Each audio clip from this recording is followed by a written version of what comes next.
সাক্ষী রেখে বলে দিয়ে যায়, নবীর হাদিস তোমাদেরকে শোনায় যায়, সুয়ের সেজের উপরে যেন জাহান্নামের আগুন দুনিয়ার জগতে দেওয়া হয়।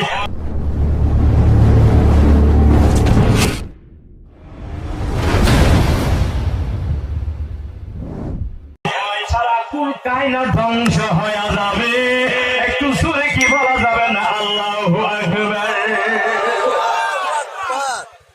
আল্লাহ বলে দিয়েছে, ও আমার বান্দা বান্দিরা, তোমরা নিজে এবং নিজের ফ্যামিলিদেরকে জাহান্নাম থেকে বাঁচাও। পরিবারকে কেমন করে বাঁচাবা? আমার মা ফাতিমার কথা বলতেছিলাম রে বাবা। মা ফাতিমা রাদিয়াল্লাহু তাআলা আনহা সন্তানদেরকে ডাক দিয়া বলল, বাবা রে, উযু কইরা আসো, উযু কইরা আসো, সুন্দর করে খাওয়ার উযুটা কইরা আসলো। কে এটা শিক্ষা দিয়েছে? এটা কিন্তু বাবা শিক্ষা দেয় নাই, শিক্ষা দিয়েছে মা। মা মা একটু জবান করে কথা বলেন, ঠিক কি না? মা হলো সন্তানের জন্য স্কুলের ঘর, স্কুলের ঘর, মাদ্রাসার ঘর। মা যেটা শিক্ষা দিবে, মা যেটা শিক্ষা দিবে, সন্তান কিন্তু ওইটাই শিখবে। জোরে কথা বলেন, ঠিক কি না?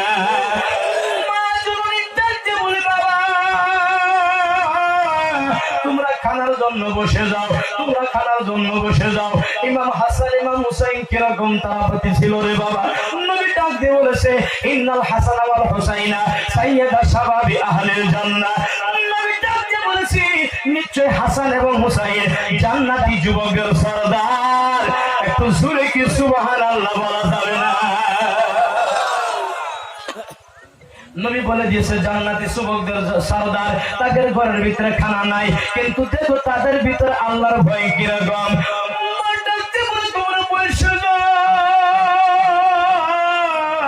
তারা খানার জন্য বৈশা গেল।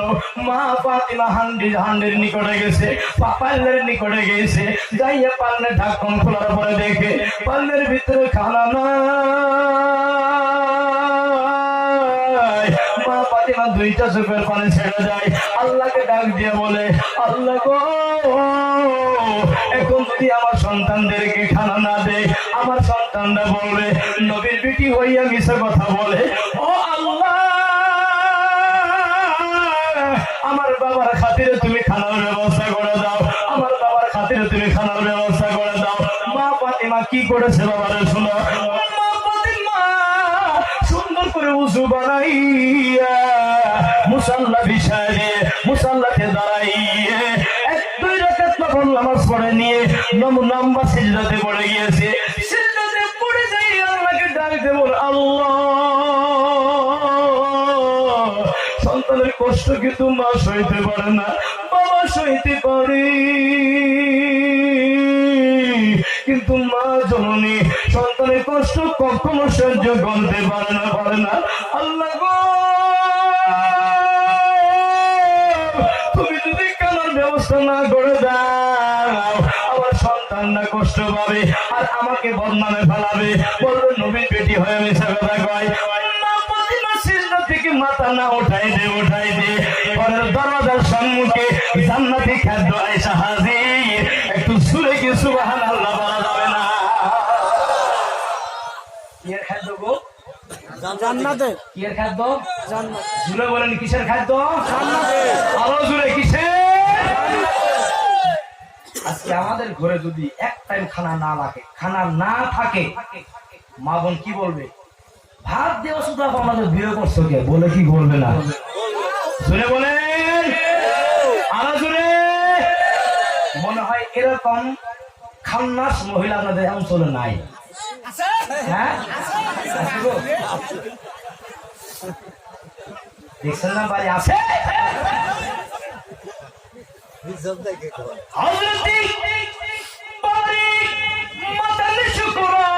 আলোচনা বন্ধ করো,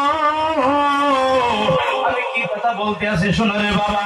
মা ফাতিমা সিজদা থেকে মাথা উঠাইলে রে বাবা, মাথা উঠানোর আগে কে যেন ডাক দে বলে, খানা নিয়ে নাও, ইমাম হাসান হুসাইনকে খিলা দাও।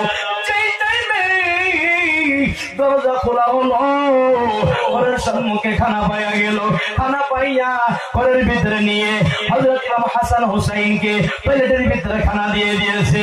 খেলা খানা মুখে দিবে, খানা মুখে দিবে, বাইরে যেন কে ডাক দেব না, আমি ভিখারি, তোমরা কিছু আমাকে দান করবানি, যদি পারো আল্লাহর ওয়াস্তে দান করে দাও। ইমাম হাসান হুসাইন দাবি দিয়ে বলে, মাগো আমরা তো তার কলিজার টুকরা, তার দুই ননের বোতল, যেই নানার কাছে কোন ব্যক্তি আসলে কখনো খালি ফিরত যায় নাই, খালি হাতে যায় নাই গো মা। ও মা, আমরা নানার কথা স্মরণ করে, নানার কথা মনে করে, এই পাগলের কথা পাগলের দিকে লক্ষ্য করে আমরা পিতার কথা ভুলে গেলাম গো মা। ও মা, এই খানা তুমি সেই ফকির মিসকিনকে বিলায় দিয়ে দাও, আমাদেরকে খানা লাগবে না। একটু জবান খুলে পড়া যাবে নাকি সুবহানাল্লাহ? ইতিমধ্যে হযরত আলী ঘরের ভিতরে দাখিল। জুবদাতুল ওয়াইজিন একটা কিতাব আছে রে বাবা, সেই কিতাবে দুররাতুন নাসিন কিতাবে একটা আছে, সেই কিতাবে এই হাদিস এই ঘটনা লেখা আছে রে বাবা। মা ফাতেমার ঘরে হযরত আলী ঢুইকা গেল, যেই টাইমে খানা ফকির গিয়ে দিয়ে দিল, ওই টাইমে হযরত আলী ঘরের ভিতরে ঢুইকা গেল। আজকে তোরে যদি মহিলার সম্মুখে সেই টাইমে স্বামী যাইতো, মনে হয় সেই মহিলা নিজের স্বামীকে কাচাইয়া চাবাইয়া খাইতো। একটু জবান খুলে কথা বলেন ঠিক কিনা? মারা আছে নি গো? মারা আছে? শুনে জায়গাছে ভালো মতো। স্বামীর কি মহব্বত, ইসলামে কি শিক্ষা দেয়? হযরত আলী, কষ্ট লাগে বাবা? আরো জোরে কষ্ট লাগে? হযরত আলী ঘরের ভিতরে ঢোকার পরে, ঘরের ভিতরে যেই টাইমে ডান পা রাখলেন, রাখার পরে পরে নিলেন বিসমিল্লাহির রহমানির রহিম। বিসমিল্লাহ পড়ে নিয়ে সালাম দিলেন, আসসালামু আলাইকুম ওয়া রাহমাতুল্লাহ। কয়টা কাম করলেন? হযরত আলী? দুইটা। কথা বলে না। কয়টা কাম করলেন? একটা বিসমিল্লাহ, একটা সালাম। আজকে আমরা পুরুষেরা করি, এটা করি আমরা? বইয়ের কাছে ছোট ঘুমের কথা হলো না রে, হাম তো পুরুষ কা হ্যায়, হাম তো পুরুষ হ্যায়, বইকে কেন সালাম দেব? ওইটা তো বেলেগের বিড়ি না। হ্যাঁ, জোরে কথা বলেন ঠিক কিনা? তাকাব্বুরি আমরা নেই, ভিতরে আমরা তাকাব্বুরি ঘমণ্ডগিরি আমরা নেই। কিন্তু দেখেন তাদের চরিত্র কিরকম ছিল।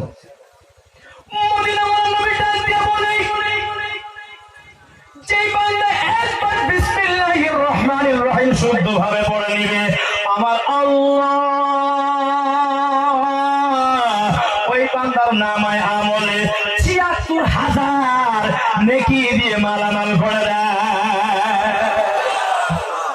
কত হাজার? ৭৬,০০০।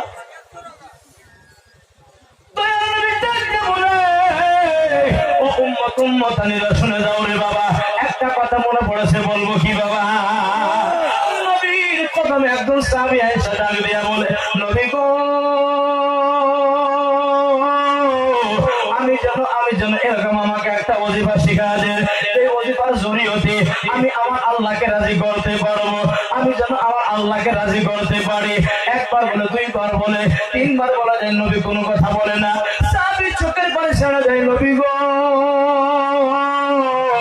একটা কথা আমাকে শিখা দেন, এই কথার জরিয়তে আমার আল্লাহ আমার উপরে রাজি হয়ে যাবে। আমি তোমাকে বলে দিলাম, তুমি বেশি বেশি বিসমিল্লাহির রহমানির রহিম পড়ে নিও। আমার সাহাবী ডাক দিয়ে বলে, নবী গো, এই ছোট্ট দোয়াটাই পড়ে নিব, আর কি অন্য কোনো দোয়া নাই? আমার নবী ডাক দিয়ে বলে, সাহাবী শুনে রাখো, আমি নবী বলে দিলাম, সারা সম্পত্তি যদি তুমি, সারা দুনিয়া আসমান জমিন যদি তুমি এক পাল্লাতে রাখো, বিসমিল্লাহর বাদ যদি এক পাল্লাতে রাখো, ওয়াল্লাযী নাফসি বিয়াদিহি আল্লাহ শপথ খায় বলে দেয় বিসমিল্লাহর বার ওজন ভারী হয়ে যাবে বিসমিল্লাহর বার ওজন ভারী হয়ে যাবে ওই সাহাবী বলে দিল নবী আর বলতে হবে না আর কিছু বলে আরেকটা কথা বলেন কেন এই ওজিফা এত গুরুত্ব দিলেন আমার নবী ডাক দিয়ে বলে সাহাবী শুনে রাখো জেনে রাখো এই বিসমিল্লাহির রহমানির রহিমের ভিতরে বিসমিল্লাহির রহমানির রহিমের ভিতরে আমার আল্লাহ রহমান রহিম নাম আছে তুমি যেইটা বেশি বেশি জপা কোন টাইমে যেন আল্লাহ তোমার উপরে দয়া করে কোন টাইমে যেন আল্লাহ তোমার উপরে রহম করে আল্লাহ যার উপরে দয়া করে রহম করে ওই বান্দা দুনিয়ার জগতে কোনো টেনশন থাকে না কিয়ামতের ময়দানে কোনো টেনশন থাকে না আমার আল্লাহ ওই বান্দার জন্য জান্নাত বুকিং করে রেখে দিয়েছে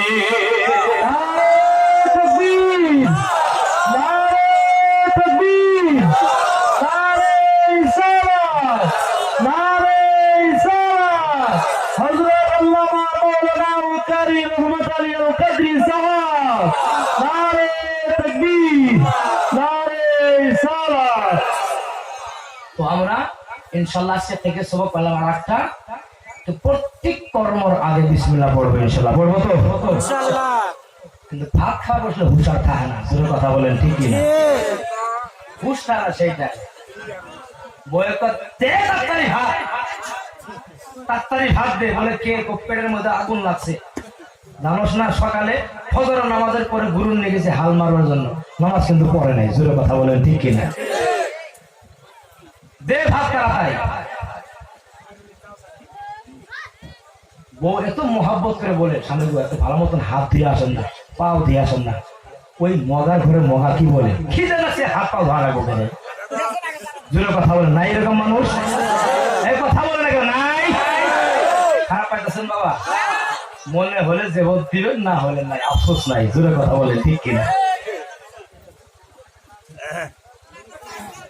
কিন্তু সমাজের ভিতরে অনেক এরকম মানুষ আছে যেটা নিজের বিবিকে আদর করে না মায়া মোহাব্বত করে না যেইটা মায়া মোহাব্বত করবে না আরে ওর তো একটা মন আছে না তুমি তো একটা মানুষ না তোমাকে যদি কেউ গ্রামের কেউ ভালো না বাসে তুমি কিরকম হয়ে যাবে তোমার বিবি একজনের ঘরে ছিল নারীটা সে নারী তোমাকে তোমার ঘরে দিয়েছে তোমার হাতের সঞ্জয় দিয়েছে কিসের জন্য কষ্টের জন্য দিছে গো আজকে তুমি বেলেগের বিবিকে আদর করলো না মায়া মোহাব্বত করলো না খোদা কি কসম তোমার ঘর থেকে যেই টাইমে কন্যা সন্তান জন্ম হবে তারাও কিন্তু আদর পাবে না জোরে কথা বলেন ঠিক কিনা জোরে বলেন না কেন ঠিক কিনা আমরা কি শিক্ষা দেই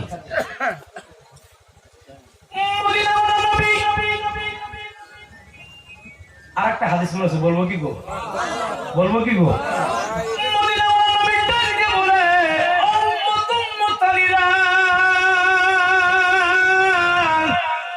শুনে রাখো জেনে রাখো বিসমিল্লাহির রহমানির রহিম কত বড় একটা তোমার কাছে ওজিফা ও বান্দা শুনে রাখো জেনে রাখো যে বান্দা প্রত্যেক ফরজ নামাজের পড়ে বিসমিল্লাহির রহমানির রহিম 19 বার পড়ে নিবে কতবার পড়বে 19 বার পড়ে নিবে আমার আল্লাহ ওই বান্দার 19 ঘন্টার গুনাহ মাফ করে দিবে বাঁচলো কয় ঘন্টা 24 ঘন্টার ভিতরে 5 ঘন্টা নবী এইটাও বলে দিয়েছে ওই 5 ঘন্টার গুনাহ তোমার নামাজের মাধ্যমে আমার আল্লাহ মাফ করে দিবে আমার ভাইরা বিবিকে মহব্বত করে ভালোবাসো আজকে পুরুষ হইছি বলে আমি বাঘের বাচ্চা হই নাই রে বাবা কেমন করে হযরতে আলীর তরিকা ছিল পরের টাইমে যেই টাইমে ঢুকতো বিবিকে সালাম দিয়ে দিত সালাম দিয়ে পরের ভিতরে যদি কেউ না থাকতো বিবির সঙ্গে হাত মিলাইয়া বিবির চোখের দিকে ইশারা করতো বিবির চোখ দুইটা স্বামীর চোখের ভিতরে পড়তো যেই টাইমে দুইটা চোখ চারটা চোখ এক জায়গায় জমা হইতো বিবির নামায় আমলে তোমার নামায় আমলে 2 রাকাত নফল নামাজের সওয়াব আমার আল্লাহ দিয়ে দিত। বলে শান্তি নাই ফ্যামিলির ভিতরে, বলে ফ্যামিলিতে শান্তি নাই, থাকবো কি শান্তি? চিন্তা করেন যে দেখি বোঝাবা শোনা তো কি আসবে। করোনা ভাইরাস আছে না গেছে? আছে। কথা বলে না, আছে না গেছে? আছে। মানুষের চরিত্র যদি ঠিক না হয়, খোদা কি কসম এরকম একটা জামানা হবে আকাশ থেকে আগুনের টোপলা পড়বে, টোপলা পড়বে। কেন বান্দা, কেন বান্দা? শুনে রাখো, জেনে রাখো, বান্দার উপরে কোন টাইমে আল্লাহ গজব দেয়, আল্লাহ কোন টাইমে গজব দেয়। আজকে জায়গা জায়গা থেকে ভাঙচুর হয়, তুমি খবর নিয়ে দেখো সেই জায়গার ভিতরে মসজিদ আছে, কিন্তু নামাজের ভিতরে মুয়াজ্জিন আর ইমাম আর নামাজি পাওয়া যায় না। একটু জোরে কথা বলেন ঠিক কিনা? তুমি যেই যেন আল্লাহর গুণগান ভুলে যাবা, আল্লাহর নাম ও নিশানা তুমি যেই যেন মিটা দিবা, আল্লাহ তোমাকে শান্তি কখনো দিবে না। কিন্তু আমরা নাজাত পেয়ে গেছি কোন টাইমে রে বাবা জানোনি? আমার নবী আমাদের মাঝে ঘুমায় আছে, আমার নবী কামলিওয়ালা নবী, উম্মতের দরদে নবী আমার মদিনার রওজা পাকের নিচে ঘুমায় আছে। ওই নবীর খাতিরে আমার আল্লাহ রাব্বুল আলামিন বড় বড় আযাব দিতে হায়া করে। একটু জবান খুলে কি বলা যাবে না সুবহানাল্লাহ? ওই নবীর খাতিরে কথা কোন রাখছে, মনে আছে কি গো বাবা? মনে আছে গো? হযরত আলী ঘরে ঢুকছে, মনে আছে তো? আমার কিন্তু মনে আছে। আজকে থেকে বিবিদেরকে সালাম দিব তো ইনশাআল্লাহ। সালাম দিলে মোহাব্বত হয় না, যদি বলি সুবহানাল্লাহ। যদি কোনো ব্যক্তি ইচ্ছা করে আমি গ্রামের ভিতরে পিয়ারা বান্দা হবো, মোহাব্বত ওয়ালা বান্দা হবো, তুমি এই সুন্নাতটা আরম্ভ করে দাও। কোন সুন্নাত? সালাম আরম্ভ করে দাও। সকলের অন্তরে আল্লাহ মায়া মোহাব্বত বাড়ায় দিবে, যদি বলি সুবহানাল্লাহ। তোমাকে মায়া মোহাব্বত করবে নবীর সুন্নতের খাতিরে। আর একটু জোরে কি বলা যাবে না সুবহানাল্লাহ?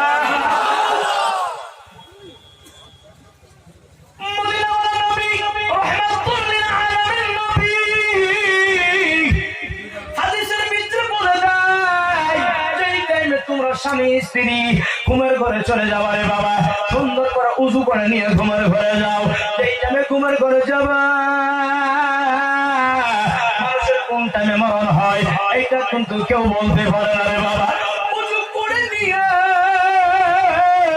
ঘুমের ঘরে যদি তুমি চলে যাও, আর ওই হাল অবস্থায় যদি তোমার মরণ হয়, খোদা কি কসম তোমার মরণ শাহাদাত হয়ে যাবে।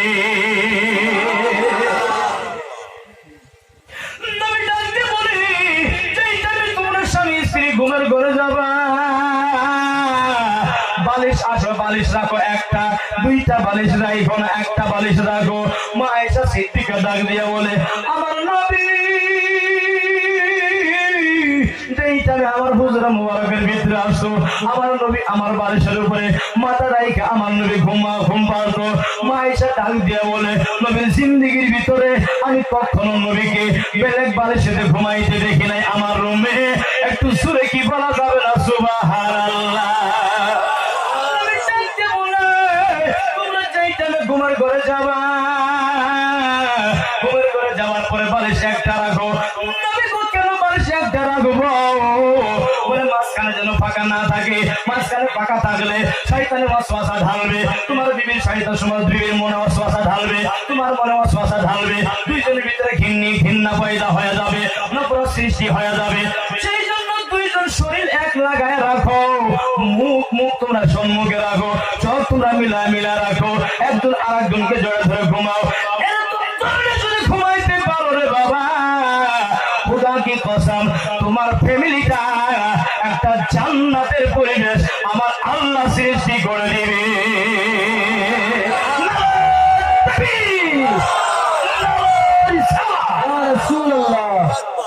কিন্তু আজকে এই ওয়াশটাঙ্গার জায়গাতে পড়েছিলাম, সে জায়গাতে আমি যাইতে পারি নাই। আর সকালে একজন মা এসে বলে, হুজুর জি ওয়াজ করছেন মাশাআল্লাহ, কলেজে ফেটে গেছে। বললাম মা কি ফারছে? শুনতে ভালাই আছে। কি ফারছে? ভালাই তো আছেন আপনি? কোন হুজুর দেখাইতে যাবো না। ও জি ওয়াজ করছো, খুব ভালো লাগছে, কিন্তু আমার স্বামী জি বিড়ি খাওয়ান খা, জি বিড়ি খাওয়ান খা, হুজুর মুখটা যেমন ভমতা পাড়ার মতন গন্ধা। কিন্তু আমি যখন এক বালিশের কথা বললে কেউ করে আমি নিমই পছন্দ, কেউ করে আমি নিমই। আচ্ছা আপনারা কথা বলেন তো, বিড়ি খেলে মুখ গন্ধা না বাসনা করে? মনে হয় এই এলাকার ভিতরে বাসনা করে। বলেন তো কি করে? গন্ধ করে হুজুর। এই কথা বলে না, কি হয়? গন্ধ। আরেকটু জোরে কি হয়? মনে হয় খারাপ পাইতেছেন না গো? মাকে বলে দিলাম, মা যদি কোন মহিলার স্বামী বিড়ি পাবন্দি বেশি করে, নবীর ফরমান আলিমুল আমাস্টাদে আছে, নবী বলে দিয়েছে যার মুখের গন্ধ আছে, কি আছে? গন্ধ। জোরে বলেন কি আছে? গন্ধ আছে, সেই জন্য মসজিদে না যায়। কেন? এটা হারাম, এইটা হারাম। আগে ট্রিটমেন্ট করেন, চিকিৎসা করেন। আর যদি কারো ওরকম ধরনের বেমার আছে, কথা মজবুরি থাকলে কথাটা বেলে, মজবুরির মাসলা বেলে। কিন্তু ভালো মানুষ বিড়ি খায় একদম বন্ধ হয়ে গেছে মুখের ভিতরে, এইটা কোন খাসলা আমাদের ভিতরে? বিড়ি খালে কই রাখা হলো সব পাওয়া যায় গো, কয়টা পাওয়া যায়? টাকাও যা, বুকের ভিতরে চায়ও পরে, সাবানের ভিতরে লাগামো লাগে না। জোরে কথা বলেন ঠিক কিনা? জোরে বলেন। আরেক বান্দা জিজ্ঞাসা করে, হুজুর সব পুস্তির দোয়া আছে? কারণ হ আছে। বিড়ি খার দোয়া জানেন না? বিড়ি খার দোয়া কি আবার হুজুর এটাই জানেন না? বললাম বাবারে 9 বছর পড়ছি, মরণার খেল আছে, আমি এই দোয়াটা না ফিরি পাই নাই। বলেন না কি দোয়াটা? আমি পাই না, আমি কি করে কমু? আমি জানি। দেখছেন ম্যাডাম হিম্মত? আমি জানি। বললাম চাচা এটা পরে বলেন, আগে বললেন ওজুর ফরজ কয়টা? হুজুর তাহলে বলবো না। আমি কি বলছে? আমি বলবো না। বলো ওজুর ফরজ বলা লাগবে না বাবা, দোয়াটাকে বলেন তো দেখি কি দোয়াটা। আল্লাহ আমার বারিক লানা ফি মারা পিটা। আবার যারা গান্দার কুলকিটা আমার ইয়ালি কান মারে না গো, এরা ফতুয়া কিতে জানেন? যে মারফতের কিতাবে লেখা আছে, ওইটা মারফত না, মরার ফাপ। জোরে কথা বলেন ঠিক কিনা? হ্যাঁ জোরে বলেন ঠিক কিনা? মারফত না, মারফত কারে করছিল? মারফতে যদি কেউ তথ্যওয়ালা আছে মোকাবেলা করো, প্রত্যেক কথা দলিল দিয়ে যাও, প্রত্যেক কথা দলিল ছাড়া নয়, প্রত্যেক কথা দলিল দিয়ে যাও। মারফতের লাইনে তুমি ভাবো কি মারফত ফল খাইলাম আর খাইলাম, এটা মারফত? হ্যাঁ, এটা মারফত মরার ফাঁদ, জাহান্নামে নিয়ে যাওয়ার পথ। জোরে কথা বলেন ঠিক কিনা? আমার আয়াতে কারিমা